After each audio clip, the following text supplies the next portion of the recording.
Alright guys, welcome back to some 428 Shibuya Scramble. Now we are at that jump cut we need to do in order to finish MM's story. His name I still don't know how to pronounce.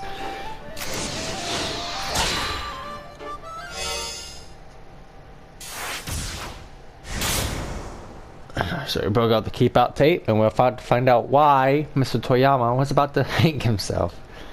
No, it's just... alongside.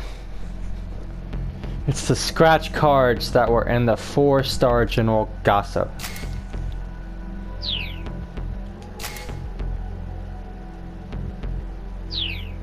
Oh, were they a bunch of winners and they had to pay it out? That's where the problem is. And what is the problem? If you shine a light on the cards from behind, you can see where the winning... You fucking idiot. You can see where the winning symbols are. Whoa. I messed things up dealing with the printing company. All of this, he gestured vaguely, is my fault. My responsibility. He proceeded to explain the situation in detail. Word was quick to leak on the internet that there was a way to find the winning symbols, and suddenly thousands of card holders turned up en masse to collect. Heaven Publishing was hit with a massive financial liability, and the employees rushed to flee a sinking ship. Before Toyama realized it, he was the only one left at the company, and he was up against the deadline for next month's 4-jar general gossip. If I have to drop next month's issue, I'll be stuck in debt even deeper. And if that happens, I'm finished.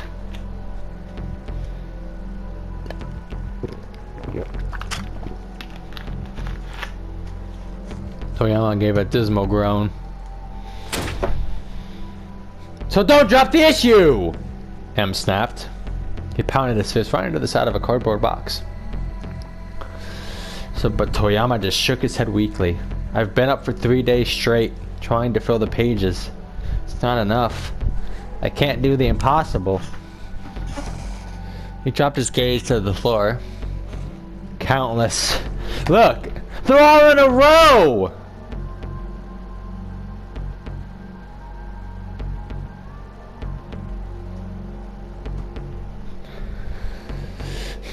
What are we playing? Fucking tic-tac-toe? Why are they all in a row? They'd probably been amidst the pile that had fallen off the desk earlier. Each card showed a neat row of 5 win symbols. You can't know if it's impossible if you don't see it through. I'll never make it in time. The proof needs to be done by 8 o'clock this evening. Final stage before printing, when the copy and manuscript is checked for errors, not sending corrected proofs to the printer before the deadline can result in the book or magazine in question not making it onto the shelves in the time for the release day. Well then, M thought to himself. He let out a sigh and then held his hand out to Hana. Hana, would you mind giving me that hose? Hana gave her father a quick look and then handed the rubber hose to M. This won't be necessary. He tossed the rubber hose into the trash and jabbed his finger at Toyama. Show me the layout and the draft proposal for next month's issue. Toyama blinked a few times in disbelief. Huh? You can't possibly be serious? I'm trying to help, man. Now show me the layout and the proposal before I change my mind. After a brief, incredulous pause, Toyama hurried off to grab the paperwork. A layout in publishing speak is an outline of a magazine showing which articles will occupy which pages. M gave it a quick once-over, finding that 12 of the pages were still blank and untouched. He wanted to punch whatever writers had been assigned to those pages. See what I mean? Toyama said. It's hopeless. He sounded perversely proud of his failure. Gathering enough material to fill 12 pages by 8 o'clock? Yeah, it definitely was a tall order, alright. Says who? M replied. Remember who you're talking to here. You seriously think you can do it? You're joking, right? M shot back. I seriously know I can't do it. There's nothing in this world I hate more than a bad joke. Why are you doing this for me? Toyama was getting misty-eyed. I'm not doing it for you, you spineless wimp. I'm doing this for poor little Hana. I'm so sorry. Toyama bowed his head so deeply, M thought he might put his face to the floor. Don't apologize to me. Apologize to your daughter. Oh, forgive me. Please forgive me, Hana. Toyama clutched her tightly in his arms. The girl hugged him back, on the verge of tears. Hey now, enough of the waterworks. I've got your backs. Don't you worry about a thing. And picked up the draft proposal of the pages that needed filling. The words Shibuya Scuttlebutt Special were plastered across the cover sheet in big bold type. Okay, so a 12-page special edition block on Shibuya. Fair enough. First on the docket. Shrink yourself thin with burning hammer. This reeked of a scam. The only way drinking more of something would make you lose weight if it was mixed with a laxative, probably. Still, there wasn't enough time to tweak the layout plan. According to the posable write-up, a product demo was scheduled for 1 PM that day. Hey. The location printed on the map was blurry and hard to make out, but M had a rough idea where it was. It looked like he didn't have much of a choice but to swing by in hopes of getting more material. He scanned further along into the proposal. Society of Surveillance. Hidden cameras installed throughout Shibuya. The rise and fall of Shibuya's vigilante squad. Where are they now? Washed up screenwriter showcase. Sexy squared. Teens show top prize at local university beauty contest. Shibuya now. Black market orchid trafficking in Shibuya? Showery foreign crime syndicate exposed. Those 7 pieces were supposed to fill the 12 empty pages. That was the plan anyway, but there wasn't enough material there to make any headway. The Shibuya Now article didn't even have any proposed content. This sucked hardcore. It didn't even look like there was much material for the rise and fall of Shibuya's vigilante squad either. Notes suggested that a few years prior, a group of youngsters in Shibuya had banded together to help fight crime in their neighborhoods. At this point, however, things had flipped around completely and they'd become a gang of street punks themselves. A turn to the dark side. It had markings for an interesting article to be sure, but tracking down this gang would take time. Em was personally intrigued about the one about organ harvesting in Shibuya. The rumor was that organs were being smuggled out of Southeast Asia and fenced locally at a tremendous price. There was even a plan to ascertain the authenticity of these claims. Fascinating. If Em was going to be spending all day gathering other material, though, he didn't have much time to spare. Shibuya Now. Yep. Decided that one of these 3 have to go. I thought about it long and hard as he stared at the draft proposal. There was a good chance he'd really screw himself over if he picked the wrong one. Finally, he decided, we're cutting Shibuya Now because there is nothing to go off on. On the rise and fall of Shibuya's vigilante squad. Oh, did not mean to do that.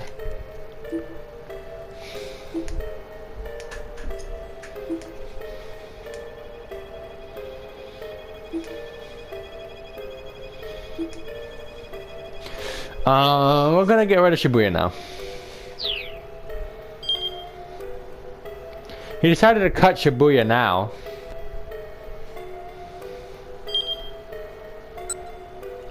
He didn't have the time to make up an article out of the whole cloth. His goal was just to make sure that the 4-star general gossip made it to the press at all. Society of Surveillance? I was trying that out. Where they are now, sexy squared. Those 3 pieces that individuals slanted for interviews, but no appointments have been made with any of them. Unscheduled interviews were a dicey prospect. I decided to call them up on his cell as he made his way down the list. And the only one she managed to get a hold of was Shinosuke Oriara from Where They Are Now piece.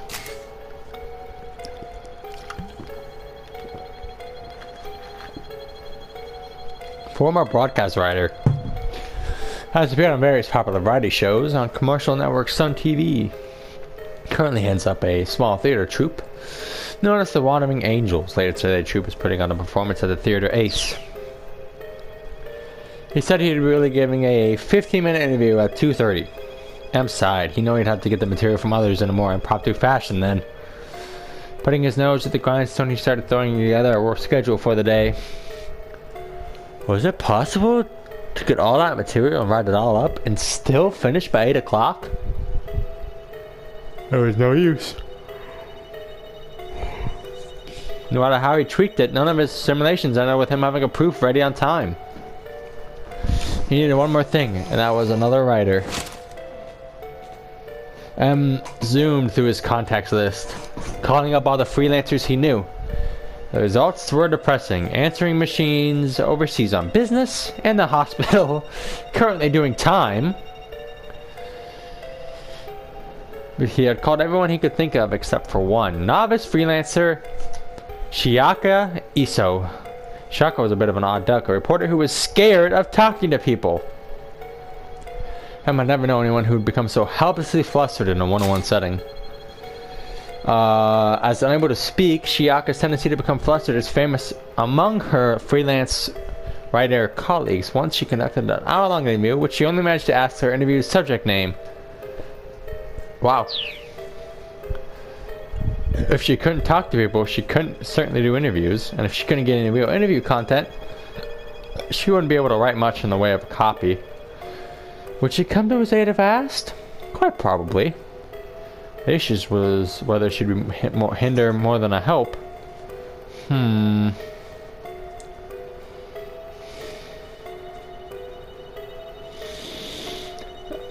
We're gonna go ahead and call her up.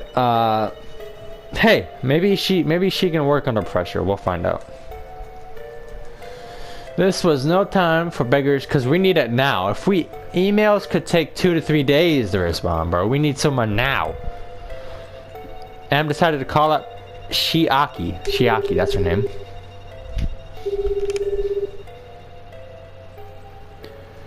Phone rang several times before a sleepy voice. It's 11 o'clock in the morning, bro. The fuck is that in the background, bro? Before a sleepy voice finally answered.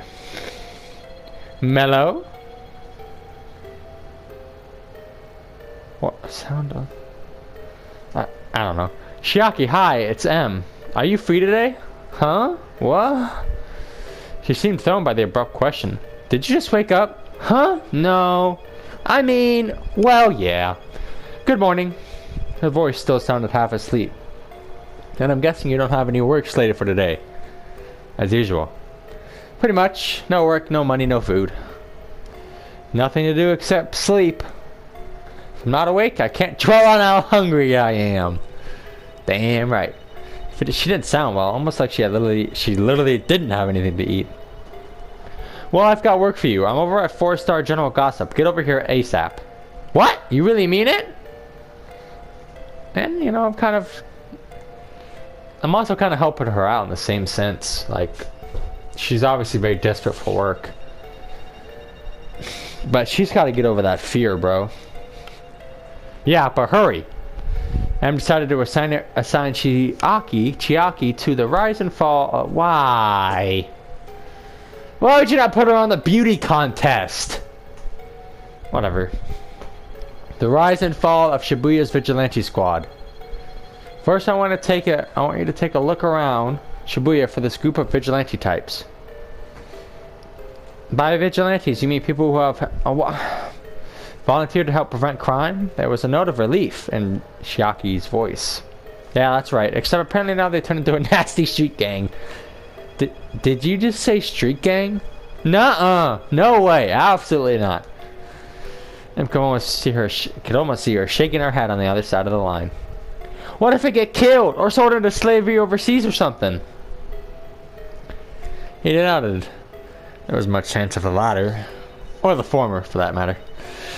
But still, he understood her concern. Alright, I hear you. Then how about we go hang around Shibuya Station and do some street interviews for me? Street interviews? There was a nervous waver in Chiaki's voice now. Yeah, just talk to normal, regular people walking outside the train station. That should be fine, yeah? But, Mr. Mino. That's what I'm gonna start calling him now. Mr. Mino. I'm gonna call him Mino, not M. Because his name is hard as shit. Street reviews really aren't my, apparently it was beyond her capacity to give him a simple no. No buts. Just interview at least 10 people and give me an article by 6 o'clock. Okay.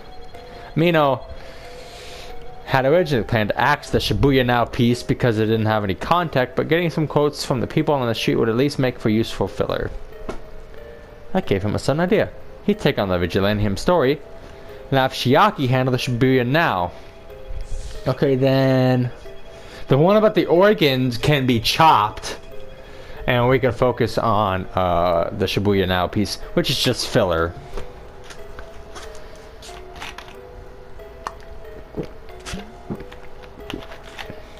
It was plenty of work to keep 2 people occupied throughout the day. More time-consuming organ market story would have to be cut, and that's fine. Wait, so it didn't matter what I chose? Because it would just circle right back around and be like, nope, you gotta do this. Whatever. The organ market story is probably bullshit anyway. It would have definitely attracted a lot more people, but, you know, we just gotta sell at least a couple copies, you know what I mean? After explaining what kind of interviews he was after, Mino hung up. Okay, I've gotten us another writer. We'll get through, Toyama. Somehow. Toyama shrugged gloomily. Yeah, well, the thing is, there's actually one more problem. Are you kidding me? Mino couldn't hide the irritation in his voice. What is it now? The loan company is sending a debt collector over at 4 o'clock.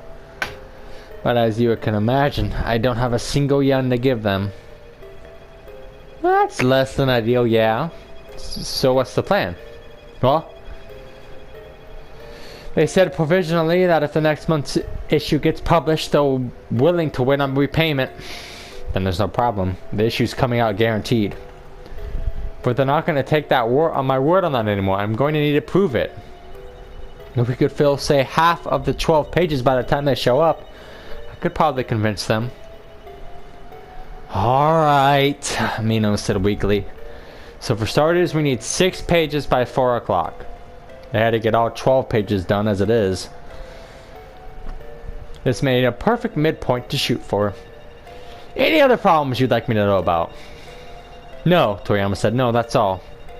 I really am sorry about this, Mino. Again, he bowed his head low.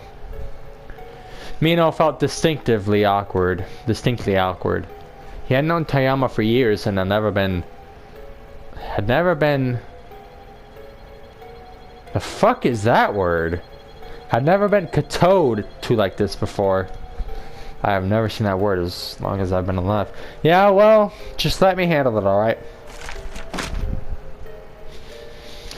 Mino unfolded a map of Shibuya. The first order of business was deciding where to begin getting content. He marked the editing office with a circle and considered where to head next. Diet drink sales, where are they now? Society... Endo Electronics, huh? Sexy Squared, Midiyama. University associated, notable alumni, close include baseball championship winning pitcher, the Tissue Prince. The fuck? It's education philosophy, word, skill, and beauty. A very high percentage of winners of the Miss Midoriyama concert go on to careers in the entertainment industry. Shibuya Vigilantes. Was that 1 o'clock? And the interviews were slated for 2:30. The question was, what about the interim? Let's go to Endo Electronics. It was a bit of a hike, but maybe he should go to Dorganzaka and check out Endo Electronics. Yeah, that's what should give him what he needed to put together the Society of Surveillance piece. Okay, I'm heading out. Don't even think about doing anything stupid while I'm gone. Got it? Mino hustled out of the editing office, hoping Toyama would take his admonition to heart.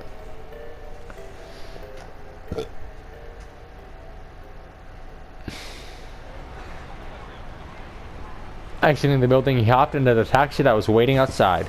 Thanks for waiting. Can you get me to Dorganzaka ASAP? Son of a bitch. Mino. It's bristled.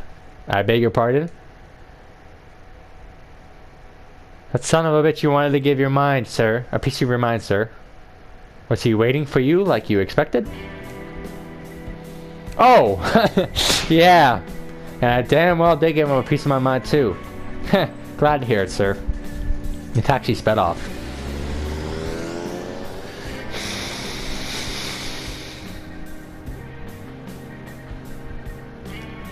Mino pulled out the proposal and looked it over again. The idea for the surveillance story revolved around the claim that hidden cameras had been installed throughout Shibuya's shopping districts. Upwards of 500 of them. Supposedly they had been eliminated a lot of blind spots and the crime rate in the area has dropped significantly. The cameras were managed by Daisuke Endo, the owner of Endo Electronics and chairman of the local downtown committee. That was Mino's first mission then. He needed to get this guy's story. Scanning the side of the road, Mino finally spotted a rundown electronics shop. The sign out front, which looked like it might fall off at any moment, read Endo Electronics. Right here is fine. Taxi stopped and Mino pulled out a 10,000 yen bill from his wallet. Keep the change, he said. What? Look, don't sweat it. The name's Minoru Mino, and I'm a freelance writer. Care about two things: what's real and what's true. There's real worth to what you've done for me. That there's a token of my appreciation. It's not much, but please take it. Mino slipped out of the taxi and headed for the electronics store.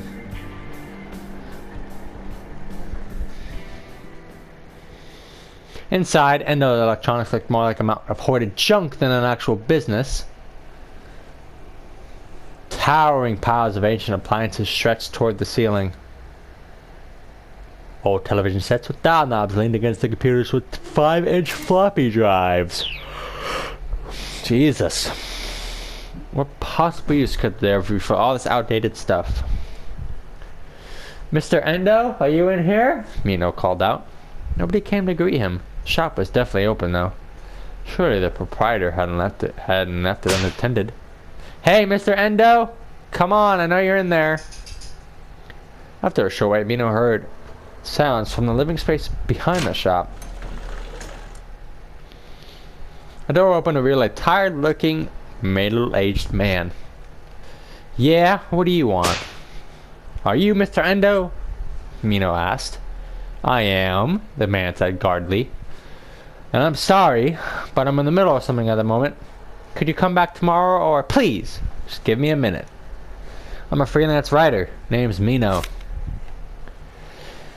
Mino showed Endo his business card. I'm writing an article for 4-Star General Gossip. Huh. A magazine piece, huh? Precisely. So if I could just have a little of your time today. The phone rang, cutting him off before he could get down to business. I'm sorry, you have to excuse me for a moment.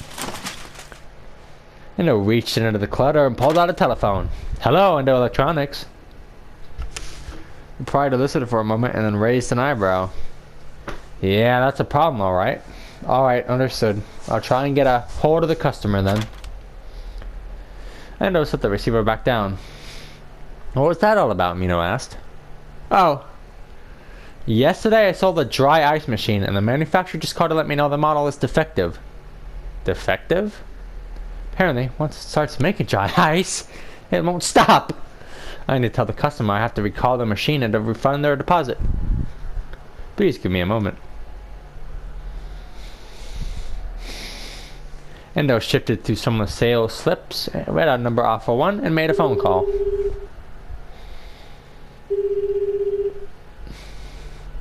Nobody picked up on the other end, however. That's right, he grumbled to himself. He said there was some performance today. Performance? Mino asked. I sold it to a guy for some theater troupe. They called the Wandering Angels or something like that. The Wandering Angels? That was Shinosuke Oriara's. God, I'm probably butchering these names. Theater troupe. Mino had an interview with him booked for 2:30. Anywho, what can I do for you? Mino hastily explained what he was after. Mino gave him a dubious look. As I said earlier, I'm a bit busy right now. Busy cleaning up, I hope. How do you get anything done in this mess? Are you this rude to all your interview subjects? 5 minutes! Just give me 5 minutes of your time, please! You've got to be joking. Go on, get the hell out of here! Mino headed for the back room in a huff. Fine! Then I'll just have to worry about what you already told me. Namely, that Endo Electronics sells defective merchandise. Huh? Just what are you implying? Did you or did you not sell that theater troupe a defective piece of equipment? Look, I'm going to get in touch with them as soon as... I'm betting they're in a hurry. Preparing for their performance. I thought you'd be getting through to them today. Endo bit his lip. Now that I have your attention, Mino said, let's make a deal. I'm gonna add a voice so you guys can differentiate when Endo's talking and when Mino's talking.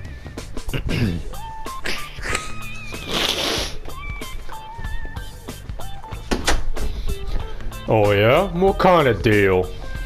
I'm meeting with a member of the Wandering Ages a little later today. I can let them know about the dry ice machine for you. In exchange, all they have to do is give me my interview.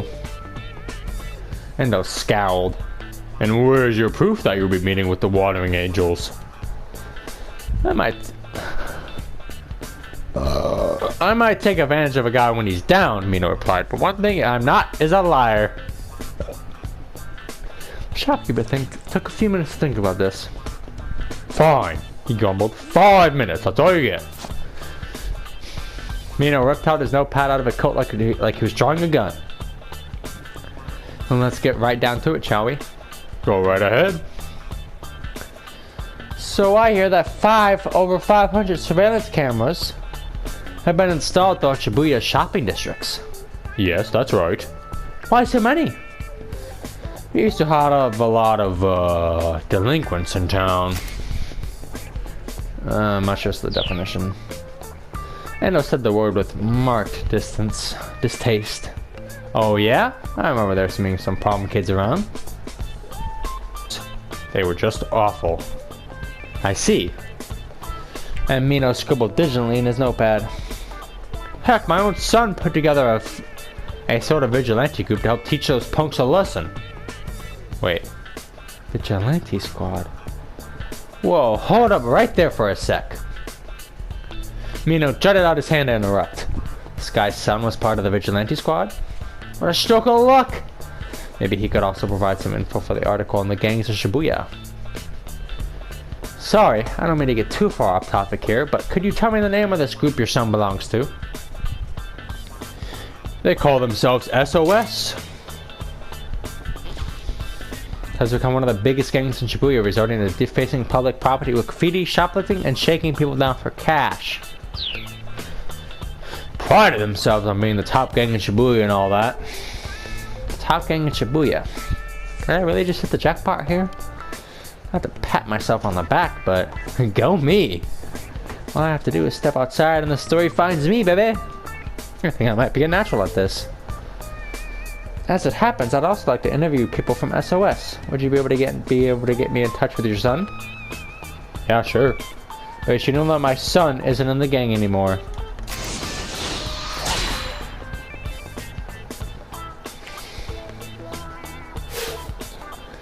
We gotta jump. But you know that. Yep. Oh, Mino hesitated. Guess he's of no use to me then. Oh, believe me, I know how you feel. The look on Endo's face spoke volumes. There was no point in interviewing Endo's son if he wasn't in the gang anymore. I figured that Mino one had good luck would eventually end. Still, had gotten a lead in the form of a name, SOS. That was progress. Alright, so back to the matter at hand. He flipped his notepad back open. What did you decide to do about all these juvenile delinquents? I set up a tiny little webcam camera in order to protect my property. Blah blah blah.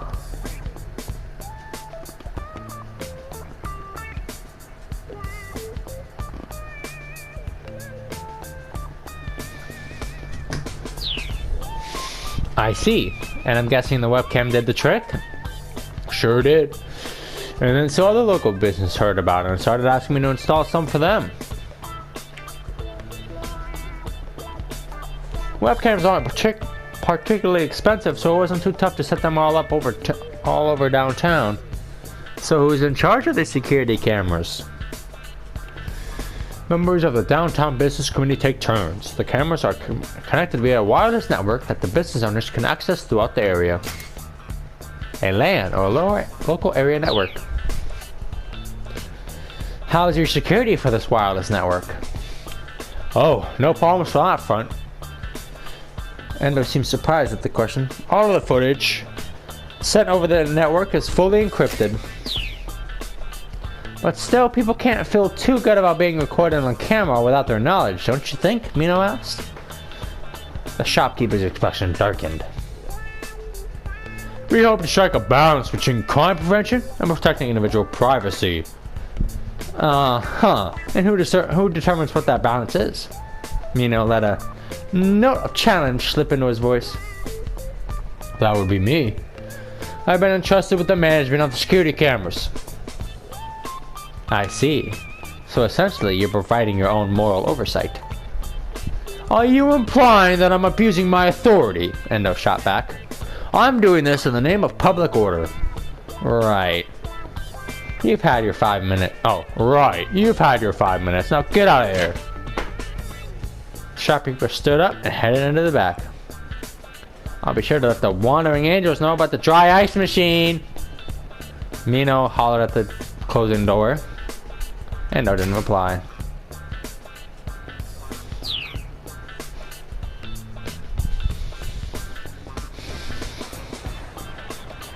Mino had gotten enough of a story to put an article together, so he decided to hurry to a coffee shop and get started on some copy. He was making his way down along Dogen's car when his cell phone rang. The incoming call displayed Chiaki's number, or name, sorry. Chiaki, what's going on? Oh, it's no use. She sounded like she was on the verge of tears. What's no use? I can't do this. I just can't talk to people passing by on the street. What? Why not?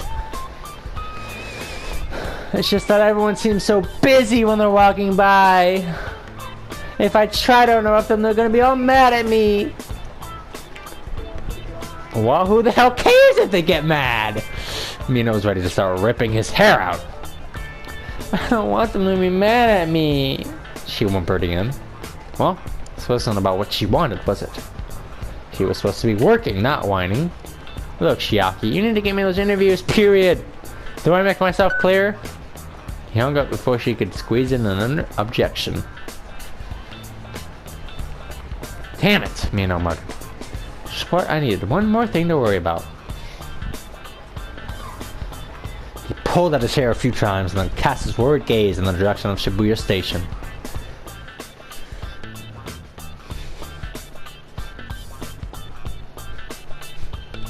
And that's the end of Mino's story. For right now.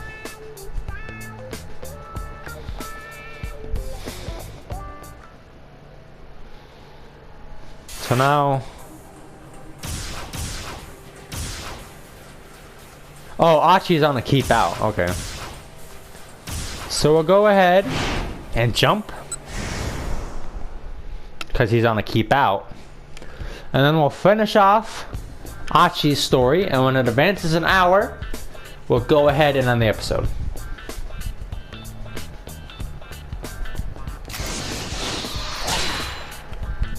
Remember that blue van had just pulled up. Cut that blue tape.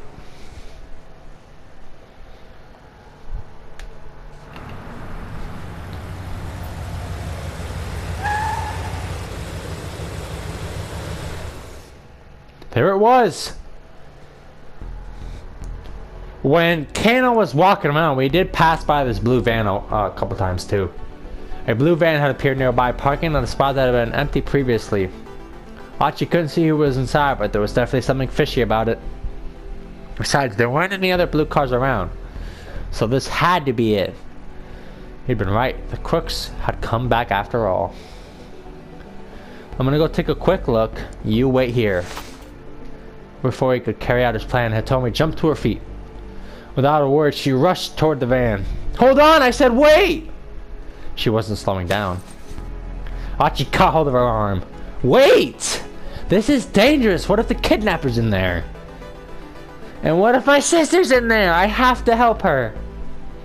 Archie full know well what it was like to be impulsive, but this is one situation where cooler heads would have to prevail. We can't just hang out here, she insisted. What if the car takes off again? That's why I said we're gonna take a look first. But isn't that dangerous? What if they do something to my sister because some random guy comes snooping around? Oh. Huh. You got a point there. Ah, shit. Archie thought as fast as he could. The criminal told Tommy to get into the van. Had to be some specific reason for that. What if they were planning to abduct her as well? Whatever the case, he couldn't just let her go. He had to make a snap decision. Okay, let's go together then. Compromise, people, compromise. Does that work for you? Please, we have no idea who or what we might run into. Hitomi gave a slight nod. Alright, she said, but let me go first and you follow, okay? Got it, Archie replied. Archie waited as Hitomi started walking and then followed her at a distance so it wouldn't look like they were together. She headed straight for the van. Two men got out of the car, neither of them Japanese, of course. Archie picked up his pace in case he needed to close the distance fast. One of the men approached Hitomi and said something to her. She gave an affirming nod. And there you go. Suddenly the two men grabbed her from either side, and dragged her to the van and shoved her into the back seat. Archie broke into a sprint. Of course it was a trap! He couldn't guess what their plan was, but kidnapping Hitomi was obviously part of it. But before he could reach the vehicle, the door slid shut. Car sped off in an instant. Archie raced after it. He ran as hard as he could, thinking of nothing else. He couldn't give up now. Couldn't let things end like this. He made a promise. No quitting halfway. And no turning his back on someone in trouble. But the car kept getting further and further away. Before long, it was just a blue speck that vanished into the skitty-scape. No! Fuck. Archie never saw Hitomi again. Bad and wah wah wah. I already know what the hint is. I obviously have to fucking... So let me go first. I don't want to put you in any risk. Hitomi's determination wavered at the look in Archie's eyes. Please, he continued. We have no idea who or what we might run into. If I think they're going to try to run off again, I'll give some signal. And then you come along. And then I doubt they'll be interested in leaving then. Hitomi gave a reluctant nod. Please, be careful. Will do. And tell me if my sister's in there. I will. You can count on it. Archie stepped out in the open and started walking toward the van.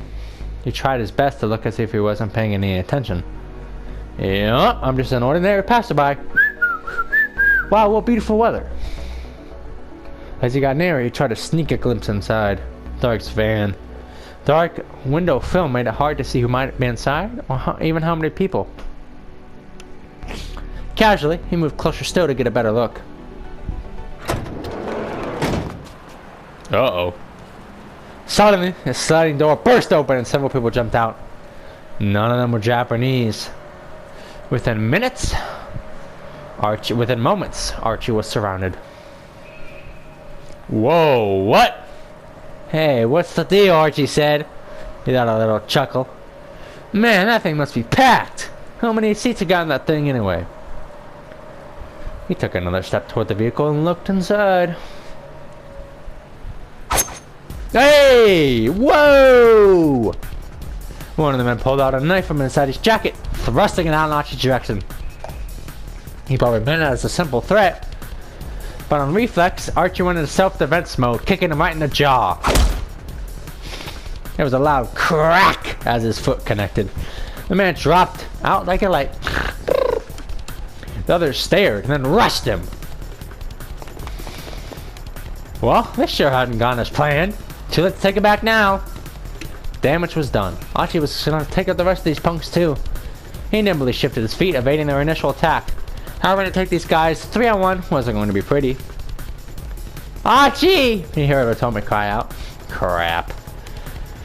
He hadn't given any signal, but she had to come out of hiding anyway. Hitomi, stay back! Oh, is he supposed to fight off 3 guys and protect her at the same time? What could he do? What should he do?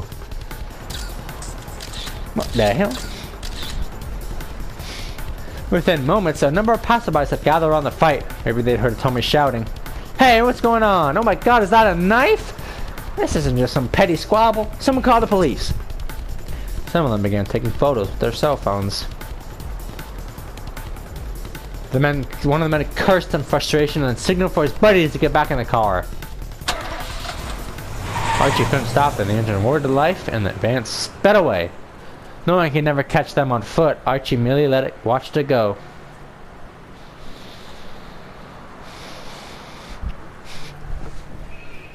He failed. This was his fault. All of it. Archie bit his lip hard. How could he possibly face Hitomi now? Archie. You probably hate me now. Listen. Hold on, okay? And listen. Hitomi's voice was hollow, empty. Archie stared down at his feet like a scolded child. I'm sorry. I didn't see whether your sister was in there or not. I see. The words, so simple and matter of fact, stung him to the heart. I'm so sorry. But Hitomi simply shook her head. The fact she wasn't even chewing him out made him feel all the worse. Damn, she hit him with the, I'm not angry, just disappointed. I know I messed up, but I was going to say I'll make it up for it somehow, but he froze with fear of what he saw next. Ah! Across the street staring at them was the man with the cane! Hitomi, it's him! They had to get out of there. He grabbed Hitomi by the hand and bolted down Dorganzaka. The assassin followed, staying on his side of the road. Archie wasn't sure what to do. Should they try heading into the alleys and side streets again? No, it was more dangerous to head someplace where they'd fewer witnesses. Best to stick to Dorganzaka for now. The man wouldn't be able to gun them down if he'd managed to lose himself in the crowd alongside their guy first. Besides, the guy had to use a cane. Archie and Hitomi could outrun him. And they sped along Dorganzaka and through the intersection in front of the 109 building. Come on, Hitomi, just a little further. Okay. She was panting, but she pressed on. Archie risked a glance back over his shoulder. Huh? He stopped in surprise. Hey, there's Kano! What's wrong? That guy. He's not following us. The slope leading to the intersection wasn't all that steep. Hiding amidst the crowds is part of it. Right now, Detective Cruz is sending the message, and the detective stopped to listen in. It was strange that the gunman hadn't bothered to pursue. Still, there was no time to worry about his behavior right now. Hitomi, can you still run? Yes, I'm alright. Then this is our chance, this way.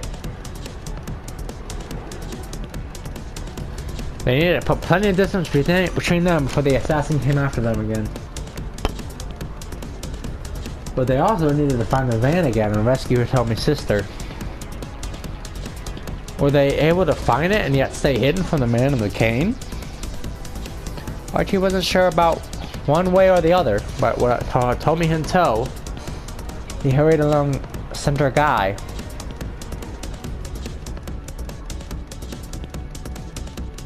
To be continued. Alright.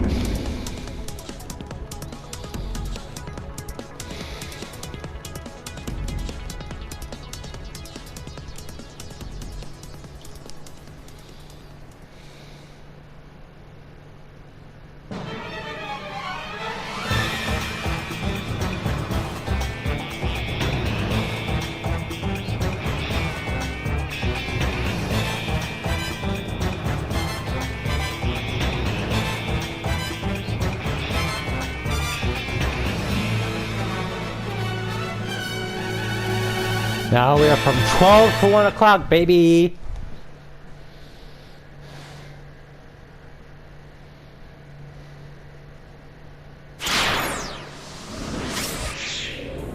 Alright, now we can select from every character. I think next episode we're gonna start with Tama. Honestly, because in the little preview it showed her without her costume, and I want to see what the fuck she looks like. So we'll start from Tama, then probably go Achi, and then maybe another character or two, but... Alright guys, in the next one.